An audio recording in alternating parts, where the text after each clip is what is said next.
Hello, I'm Dr. Jeffrey Thibert, Assistant Director of National Fellowships in the Center for Undergraduate Scholarly Engagement, or CUSE, at the University of Notre Dame. And for the next 10 to 15 minutes, I will be giving an information session on the UK Asia scholarships. My main goal here is to briefly describe what these scholarships are and why you might be interested in applying for them. And then I will briefly talk about the application process for these awards at the University of Notre Dame, focusing especially on the awards that have spring deadlines.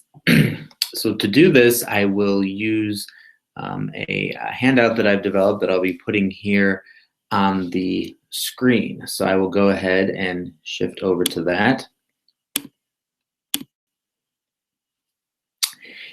So here you will see an information session handout about the UK Asia scholarships. The first thing I'd like to point out is that you should take note of this website that is linked here, fellows.nd.edu/fellowships/UK Asia, and UK Asia is one word here in the URL. If you go to this site, you will find links to more information about each of these scholarships. You will also find a form or a link to a form that you can fill out to receive more information about any of these awards. You will also find the campus application for the Rhodes, Marshall, and Mitchell Scholarship university endorsement, which I'll be talking more about in a little bit. So your next step after this information session, if you haven't gone there already, will be to go to this website, read over the information there, and then visit the sites for the individual scholarships that are linked from that page to read more about each particular award. That would be your next step. At the end, I hope to talk about what your steps beyond that would be. Now, as it says here, the UK Asia scholarships are a set of nationally competitive awards that we group together because they are all highly prestigious and they involve application processes that you can begin in the spring semester of junior or senior year, or even as a recent alumni. In addition, those who apply for one of these opportunities often apply for others in the group as well.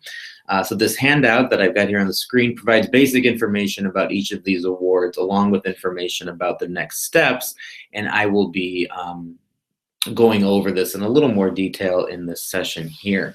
So one thing, or a couple things I want to emphasize right up front, most of these opportunities are things that we encourage people to apply for as early as spring semester of junior year. Although you can apply as a current senior or as a recent alum. And in the case of the Gates Scholarship, there actually is no age limit on this. So even a long past alum could apply for the Gates Cambridge. And CUSE is here to help you in any of these situations. We work with current undergraduate students, but also recent alumni. We work with people who are on campus and people who are off campus. You can apply for any of these if you are studying abroad as well. So keep in mind that CUSE is here to help with any of these awards. You have to work with us in the case of the Rhodes, Marshall, Churchill, Schwarzman, Luce, or Gates, or not Gates Cambridge, sorry, up through Luce Scholarship, but you do not have to work with us on the Mitchell, Gates Cambridge, and Yenjing Academy, although we would still encourage you to do so. Note that for the Mitchell Scholarship, you do have to work with CUSE if you are a current junior. Now, we'll start with the Rhodes Scholarship. This supports 2 years of study in any field at Oxford University in the UK. This is probably the most prestigious award on this list. It has the longest history. I think it has the most name recognition, at least in the US and probably also globally. You'll note that it's available to citizens of the US and the countries listed here. So this is open to international students in some cases. I should note that the Rhodes Scholarship, there is a limit in that you cannot yet have turned 24 by October 1st of the year that you would apply. So if you're looking at the Rhodes Scholarship now, when I'm recording this, which is February 2015, you would have to still be 23 or younger by October 1st, 2015 to be eligible to apply for the Rhodes Scholarship this time around. So there is an age limitation there. Again, the study can be in any field.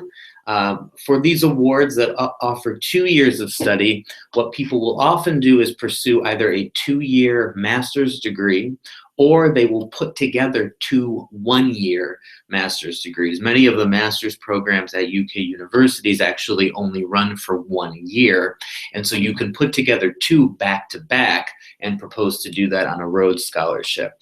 In some cases, these awards that say 2 years will support a 3rd year if you are interested in doing a doctorate, and in some cases that may be an option for you. So that would be something to talk to me about in more detail.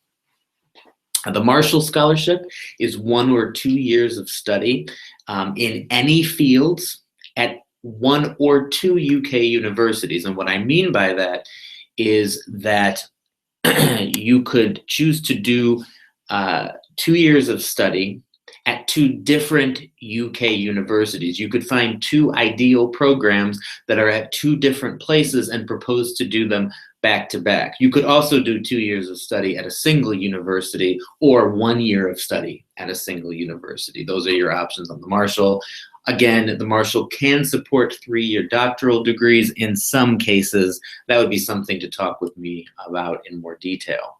The Mitchell Scholarship supports 1 year of study in Ireland or Northern Ireland. So that would typically mean a 1-year master's degree. With the Marshall Scholarship, you can apply if you are currently a junior, a senior, or if you graduated 1 or 2 years ago. So that's important to keep in mind with the Marshall Scholarship. So recent alumni can apply. The Mitchell Scholarship, you can apply up until age 30. So that there's a little more leeway there with the Mitchell Scholarship. They do give the award to people who have just graduated, but they will also give the award to people who have more work experience.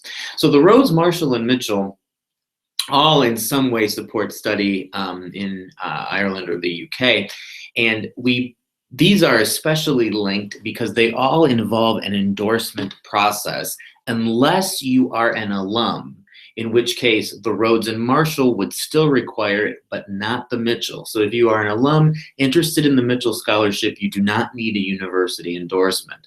But in every other case for the Rhodes, Marshall, and Mitchell, you would need one. And our campus deadline this year, 2015, is April 1st to apply for a university endorsement. And the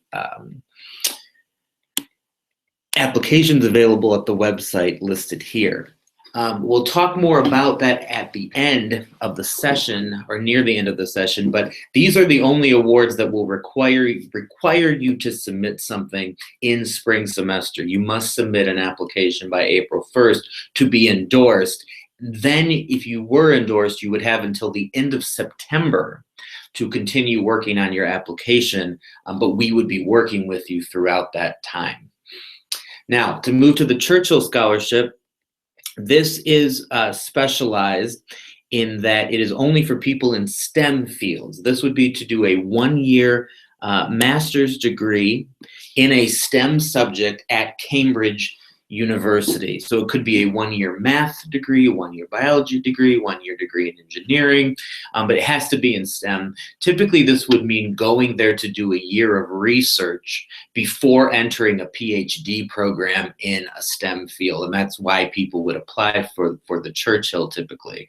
That year of research experience can be a great benefit as you go into a PhD program. In the case of mathematics applicants, you could do a 1-year Master's of advanced study, it's called, which is primarily coursework and lectures. It's not as research oriented, but that would still be, of course, a great benefit before entering a PhD in mathematics. And that PhD could be anywhere in the world.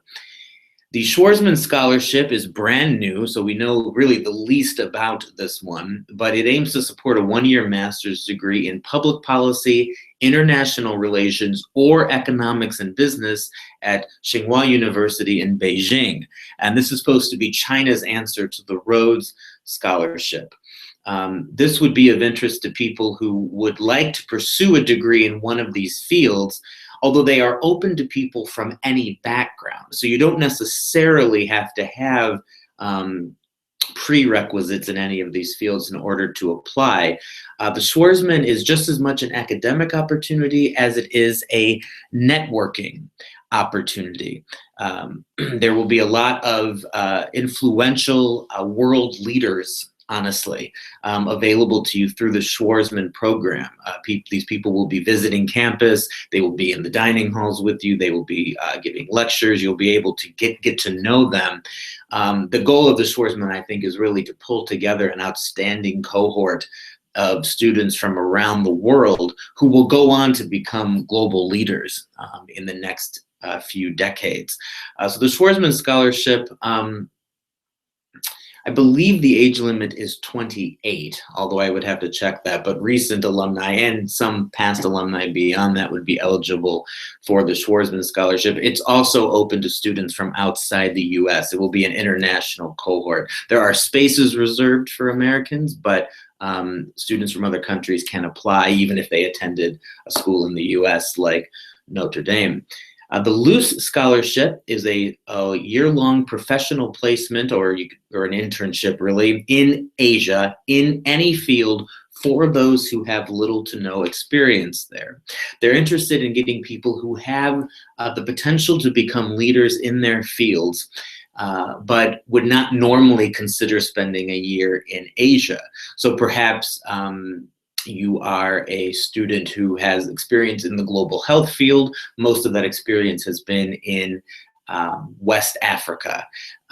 But you would be interested in getting a one-year experience in global health in Asia before pursuing your career. You could be an ideal candidate for the CUSE Scholarship. However, if you have spent more than a summer, more than 10 weeks in Asia, anywhere on the continent, you would be ineligible for the CUSE Scholarship. So they really are trying to get people who would not normally go.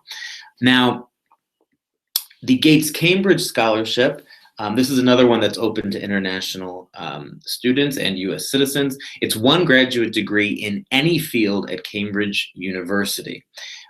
This does not require you to work through the university. You apply directly to Cambridge, but we are happy to help with this. The Yenching Academy is a one-year master's in China studies at Peking University. The key here is to explain why a year studying China in China would be of use to you. This does not require you to apply through the university. You apply directly to the Yenching Academy. This is also open to international students as well as US citizens. So the Rhodes Marshall Mitchell, there's an April 1st deadline to apply for a university endorsement.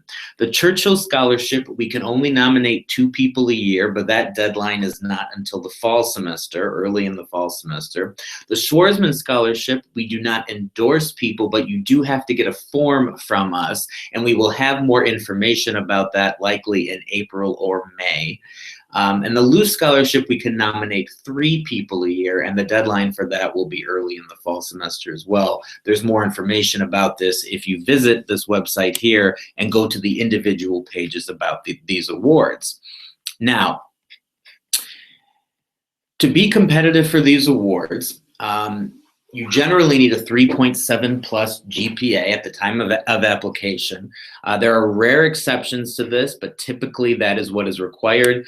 In some cases, the average GPA tends to be 3.8 or higher, but 3.7 is usually a minimum. If you were very close to that, and you had achieved something exceptional, there might be an exception, but in general, you need to have a 3.7.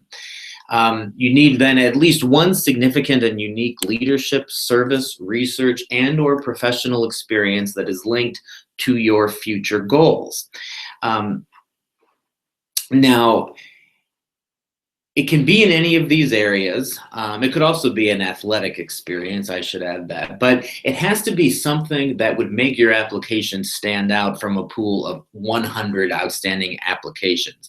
Everybody's going to be academically successful who applies for these awards. So you need something that is beyond classroom success. That will make you stand out. It could be a publication. It could be that you founded an organization. It could be a long-standing service commitment. It could be a really outstanding international research project. It could be a combination of interesting things that you've done. But there's got to be something that will make your application stand out. Of course, these are very competitive awards. The people they select will be exceptional people. You have to have something exceptional on your record. If you have a question about what counts as exceptional, feel free to talk to me about that. You need a compelling explanation of how the scholarship experience will contribute to your future goals. This is very important. They will always want to know why you are interested in this opportunity. And typically it needs to be something that your explanation needs to be something that aligns with the goals of the scholarship. So the Rhodes Scholarship, you have to want to go study at Oxford, ultimately to contribute to making the world a better place. That's what the Rhodes is looking for. They're looking for people who are going to use the opportunity of an Oxford education, the Oxford and Rhodes network, to make the world a better place, to improve people's lives. And in essence, that's what all of these scholarships are about. So you have to be able to explain why this particular opportunity, these particular graduate programs are going to be especially useful to you. You need a compelling explanation of how your future goals involve improving the lives of others. What good are you going to do with this award? They see this as an investment in someone, and they want to see a return on their investment. How are you going to use this experience to enable you to achieve goals that involve improving the lives of others? You will also need at least 4 for Marshall and Luce and Mitchell, actually, and 5 to 8 for Rhodes. Outstanding letters of recommendation, at least half of which will need to be from professors. And you may even want more than that. But for Marshall, you need at least 2 from professors. For Rhodes, you need at least 4. In the case of the others, we usually recommend 2 or 3, in the case where you need 3. Typically, they do like to see a letter from someone who can attest to your non-academic abilities, your leadership potential, for instance. But you will need a nice package of letters, especially if you're interested in the Rhodes Scholarship. But letters are a crucial part of this process because that's where the external confirmation of how exceptional you are will come through. Why would you apply for these? Here are some reasons. Because you want to study at one of the top universities in the world. You want to be plugged into a network of future global leaders in a variety of fields. The status that these awards provide can open up doors that will help you achieve your goals. And the application process itself provides an opportunity for intense self-reflection, which can help you personally and professionally, for example, with future applications. I have never had someone tell me that they regret applying for one of these awards. And I have often had people tell me that they are glad they applied even if they didn't receive the award. In some cases, even if they weren't endorsed for the Rhodes or Marshall scholarships, because the self-reflection you have to engage in as part of this process can usually be beneficial to you. So my aim is to keep this brief as a kind of an initial set of information about this. I will say that your next step, as I said earlier, should be to visit http://fellows.nd.edu/fellowship/UK-Asia to read more about the specific awards. If you have any questions about your competitiveness, feel free to contact me, Dr. Thibert, at jthibert@nd.edu. That's JTHIBERT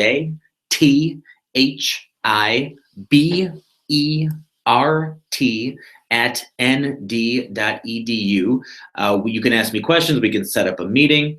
And then once you've decided you're interested in these, for the Rhodes Marshall Mitchell scholarships, you'll need to submit an application for university endorsement by April 1st.